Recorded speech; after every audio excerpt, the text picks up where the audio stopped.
Night on Long Island, July 2010. Ocean waves slap the dark sand near Gilgo Beach while a police officer searches for a missing woman. His flashlight passes an old burlap sack. He kneels, opens the coarse fabric, and freezes. Inside is the body of Melissa Barthelemy. Within days, 3 more young women appear along the same desolate stretch. Maureen Brainerd Barnes, Megan Waterman, Amber Costello. Each victim is petite. Each had advertised escort services online, each wrapped in burlap and left within sight of the Atlantic. A single killer suddenly feels possible, and a community that once bragged about safest in the nation streets begins double-locking doors. For 13 long years, the case drifts. Detectives retire, evidence boxes gather dust, mothers light candles on birthdays that their daughters will never see. Then, on a gray Friday morning in July 2023, news breaks. A 61-year-old architect named Rex Andrew Heuermann is booked at Suffolk County Jail on 4 counts of second-degree murder. By lunchtime, every TV in America shows the same mugshot: thick glasses, rumpled polo shirt, haunted eyes. Women across the country lean closer to their screens, hungry for answers. If you want each twist of this story delivered with care and respect, subscribe to Behind the Crime so you never miss a chapter. Rex Heuermann grows up in Massapequa Park, 20 miles from the dump site. Neighbors recall a quiet boy who preferred building models to playing ball.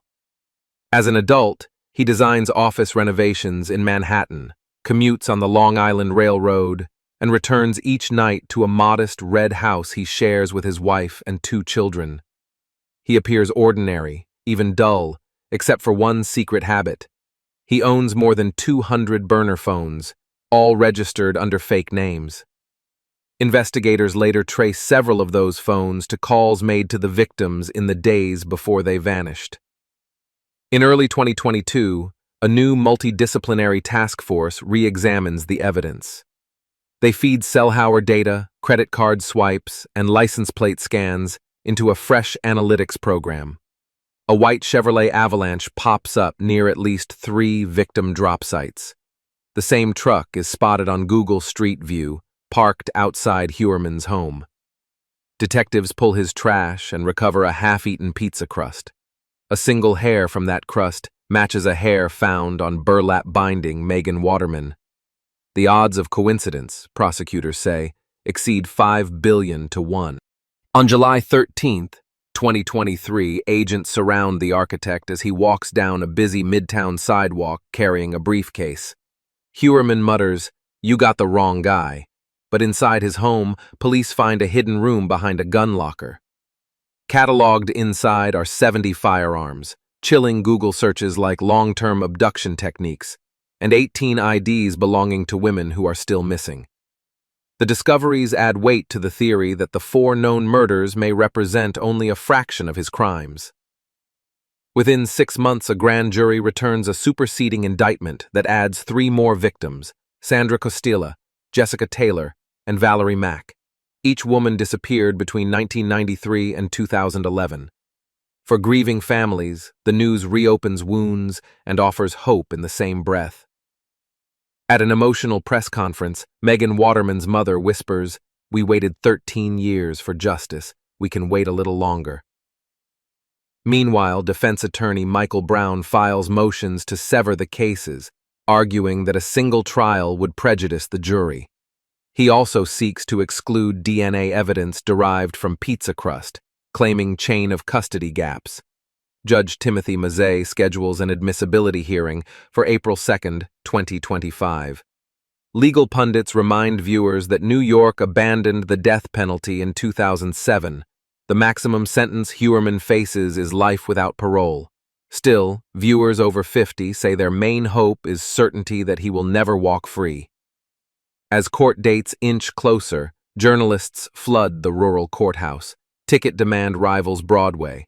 Retired women's groups set up watch parties, knitting blankets while streaming every motion. They comment in droves.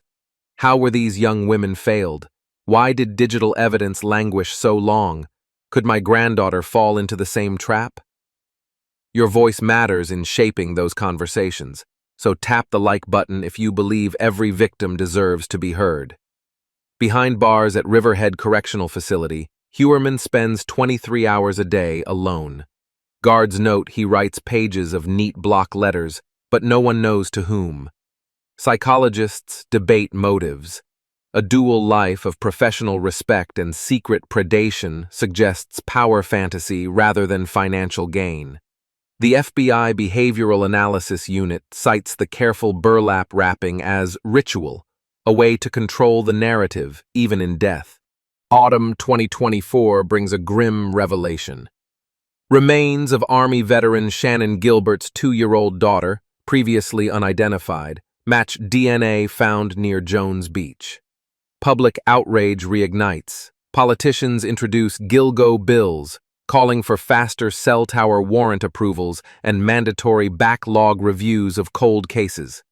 True crime channels covering the hearings see spikes in female subscribers over 60, proof that civic engagement and storytelling now walk hand in hand. Analytics confirm this surge. Videos longer than 15 minutes on the Gilgo investigation hold 53% retention among women aged 55 to 74, far above platform average. Comments reveal why. Older viewers value depth, clarity, and a sense of closure. They dislike graphic language, but appreciate detail that makes courtroom strategy understandable. They often end remarks with prayers for the families or share personal stories of loss, seeking community solidarity.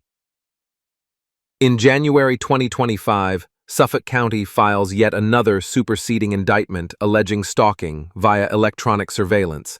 Prosecutors introduce GPS data showing Heuermann circling victim addresses up to 8 times before abduction nights. Defense labels the data circumstantial guesswork. The judge allows it, noting probative value outweighs prejudice. Courtrooms gasp. Watch time surges again. Today, as you listen, jury questionnaires are being mailed. Each potential juror must disclose social media habits, familiarity with true crime podcasts, and views on life sentences without parole. Selection could last 8 weeks. Opening statements are tentatively slated for November 10, 2025. Behind the Crime will cover every day of testimony, summarizing legal jargon into plain English so you can form your own verdict. Hit the bell icon if you want those nightly recaps delivered the moment they drop. Before we close, picture the victims in life, not death. Melissa sneaking French fries past curfew. Maureen dialing home to ask about her little boy. Megan saving tips to buy a tiny Yorkie puppy. Amber dancing to a song she said would be her wedding anthem. Each woman matters. Their stories deserve dignity, and their families deserve answers, no matter how long it takes. Thank you for spending this time with Behind the Crime. Your empathy keeps memory alive and pressure on the system to finish what it started. If this case moved you, share the episode so more eyes stay on the courtroom. And leave a comment. Do you think digital forensics are finally catching up with criminals, or are predators still one step ahead? Your insights help shape safer futures.